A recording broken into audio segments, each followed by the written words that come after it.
No, but I do want to watch this guy's thing. I met this dude in a chat, in a stream once, and he seemed like a pretty cool dude. I want to see what his take is on Lord of the Woke Gate. That's what I'm calling it. I'm calling it Lord of the Woke Gate. Can we like retire the word woke? Can we send it the way of the dodo? Can we just treat it like how all the other popular words that we use over time that just disappears? Cause bruh, just non-stop. And the word has basically been flipped from being aware of your surroundings and being aware of what's going on, you know. That was the original intent. That was Stay woke. it It turned originated from in an that Erykah Badu song. into anything that features not white people. Not just white people. Straight white people. It's woke. But like I said, I'm 100% guilty. I'm part of the problem. I was part of the problem because me as a black man was giving these people validation and the cosign. I disagree with this take right here. Like, whether or not you use the word is irrelevant because, like, people who want to position themselves as your political enemies for whatever reason will latch on to any word you say, whether it's woke or whether it's hot dog. Like, your usage of the word doesn't give them power. Like, what empowers them in their quest is basically your existence. So they're always going to find a way. Hey, what's up, buddy? So yeah, you shouldn't feel bad at all for ever having used the word woke at any point in the past. Like, it's applicable to social consciousness, gender identity consciousness, whatever it might be. So like, I disagree with his take there. Like, he shouldn't feel the need to apologize. I get why he's saying it. You know, it's like, damn, if I hadn't, and I'm not saying he's gone hard on it. Like, if I hadn't gone hard on using that word in the past, it wouldn't have been able to be used against us in such a way.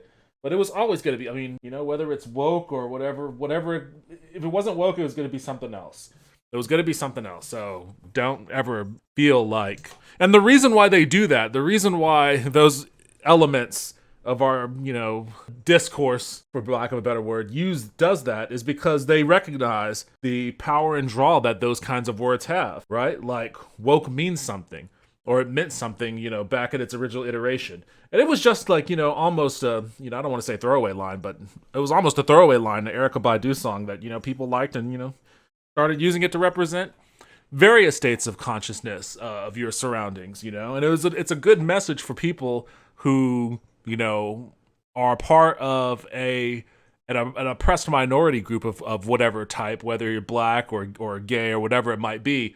It's a good thing to be aware of your surroundings, be aware of the social environment, the social climate, be aware of your position in it. That's all that it ever meant. Like, be woke, keep your head in a swivel is another thing. So like it's good for that level of awareness, because that also incentivizes people to engage with one another in these conversations and find solidarity in one another in a shared plight.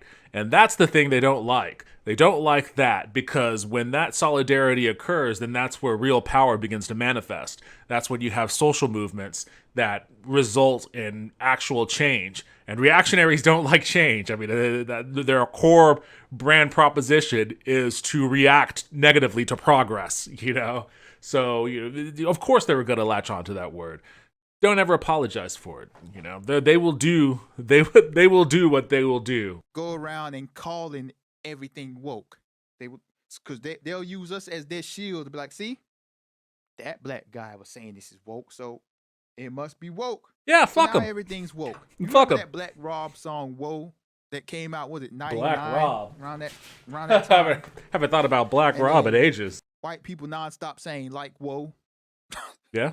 like "whoa." I mean, like, just whoa, fucking like, Chappelle whoa. show. Yeah, Everything like whoa was whoa. a thing. Thanks, Black Rob. Rest in peace, by the way. And now twerking's everywhere. It was everywhere and everything. And he's now in She-Hulk, which got the people that calls everything woke. So when I see people say something is woke, I know exactly what they're talking about. And they've turned it into their coded language, right? And I think that's a problem. Like I said, part of me, I'm part of the problem And I people don't. like me in those industries are part of the problem because they just happy to see themselves on the screen. I don't know. I don't know if I agree with. I get what he's saying. I don't know if I totally agree with it. Like, yeah, there is definitely a degree of tokenism that occurs where they just want to put a person of color or a gay person or whatever on the screen in a very vapid and shallow effort to pander to whatever audience they're trying to pander to. That definitely happens. But I feel like a lot of the reaction towards that kind of casting, I mean, it's difficult. It's a difficult thing because it's superficial. I mean, it's definitionally superficial. To just look at a casting and immediately deride it as being like stunt casting of sorts, like, oh, this is just pandering to this group or that group, without actually knowing what the writer's intent are. If the show's not out, and if you haven't actually seen how those characters play out, in the show. So for that reason, I don't like to react. I don't like to be, I guess, in that particular instance, be somewhat reactionary towards those announcements. Like, oh, there's a black elf in Lord of the Rings. They're just gonna sprinkle a little black guy in there, sprinkle some black people in there, and the blacks will be happy. That's also a reaction, that people in the black community may have when they feel like they're being pandered to in a tokenized way. But again, it's like we have to see.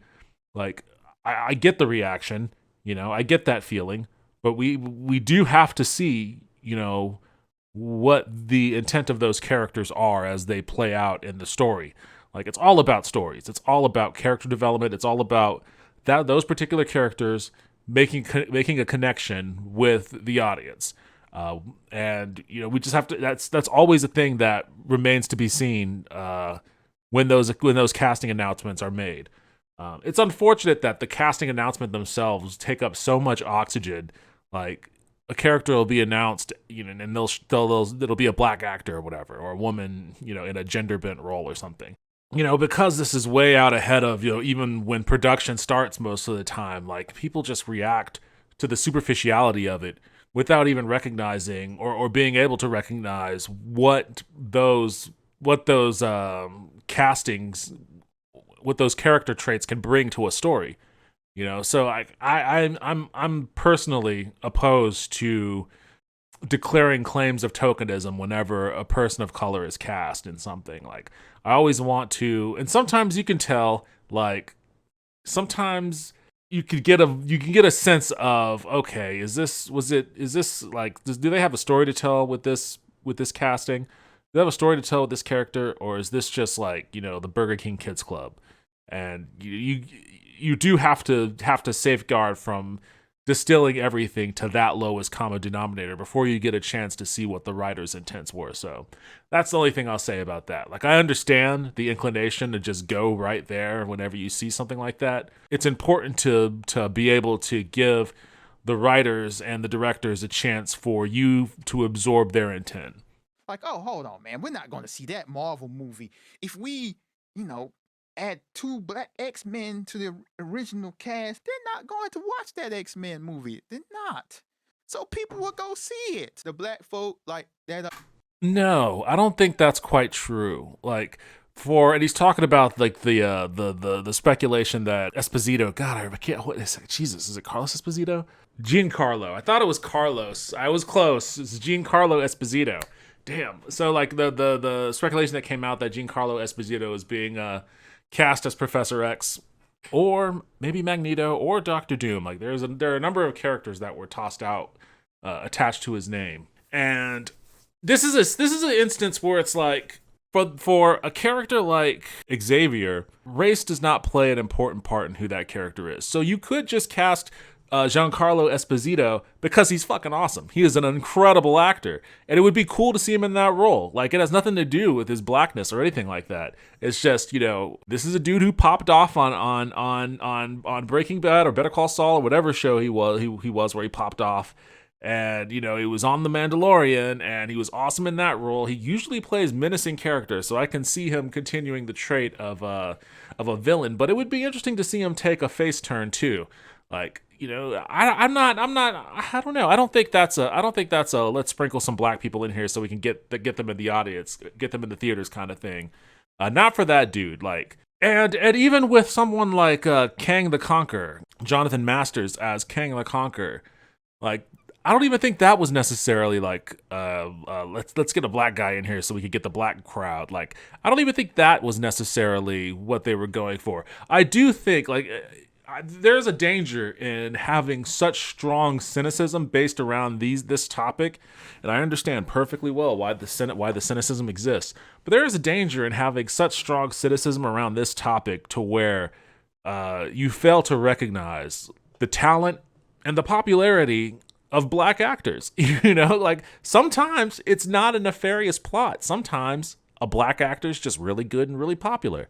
And they're like, hey, let's get that guy in here, Not because they're thinking about putting, we got to market to the black people. Although I'm sure, when they're trying to sell it in a boardroom, they probably mention that to sweeten the pot. But, sometimes an actor's just awesome, and they happen to be black and they want to cast him in the role. I think that's the case for Jonathan Masters and Giancarlo Esposito. I know that a lot of the discourse around Miles Morales, is similar amongst older generations. It's similar to kind of this kind of discourse where it's like, oh, well, it's Spider-Man, but they just made him a black guy. Why couldn't they make the black kid a different superhero? Like, why did he have to be Spider-Man? And it's like, well, that's just from your perspective. That's because you grew up where Spider-Man was white, And for my nephew, like, I don't even know if he knows there's a white Spider-Man. I never even really asked him. I just know that he loves the shit out of Miles Morales. He has Miles Morales costume, the pajamas. He has Miles Morales this and that. Like, he loves Miles Morales Spider-Man. And to him, Miles Morales is Spider-Man.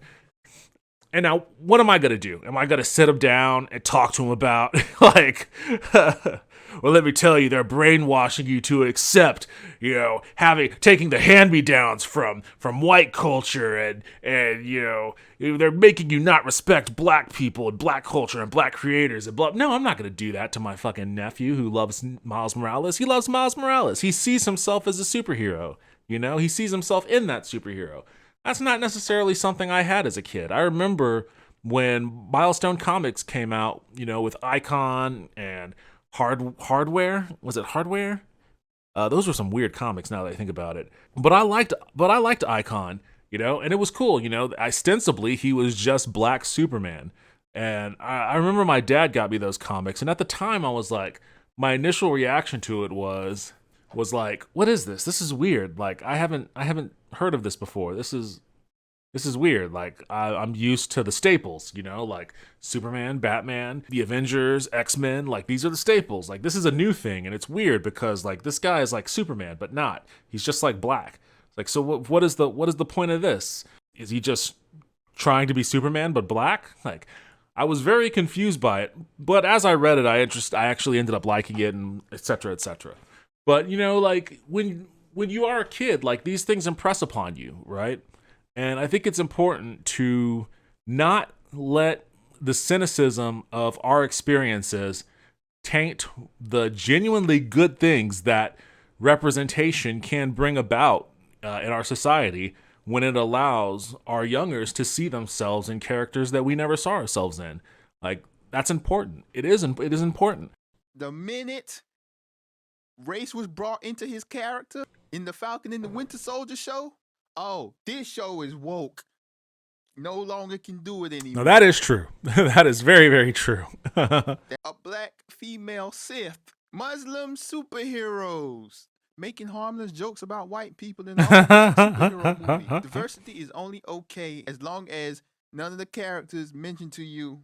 And look, I'm not telling you what you need or you don't need to say, but if you're using the word woke, I mentioned this a while ago. Like, the only people who ever say the word woke and shit like that are the people who definitely aren't. The people who, like, are the most reactionary, like, the most racist, the most bigoted in some degree. Like, and it's interesting. I talked with Justin about it. Like, it's interesting, how again, words of power and influence like that immediately get weaponized against the people that created those words as a tool of power and influence. And congratulations, they accomplished their goal. They took woke and they turned it into a almost universally derided derogatory word. Yeah, you can't let them win those linguistic battles, because that's the root of propagandizing things. The reactionary right has a very effective propaganda machine. It's been transformed into a weapon against diversity, and it's a part of their whole culture war buffoonery. Yeah, hold up. That's the long and short of it. And then it really particularly sucks that it's, the lion's share, colossal amount of the discourse around Lord of the Rings, Rings of Power, which I think is a phenomenal show. I think it's great. I like it a lot. And it really sucks that, the idea of a black dwarf, or, why would they be bent up about Galadriel? She's always been super fucking OP. Like, how was her whole thing? And like, at least this show is starting to give you some understanding of where her character came from. Like, but of course, and this was a pretty good video. I obviously had my opinions that kind of ran contrary to his, but it was a good video.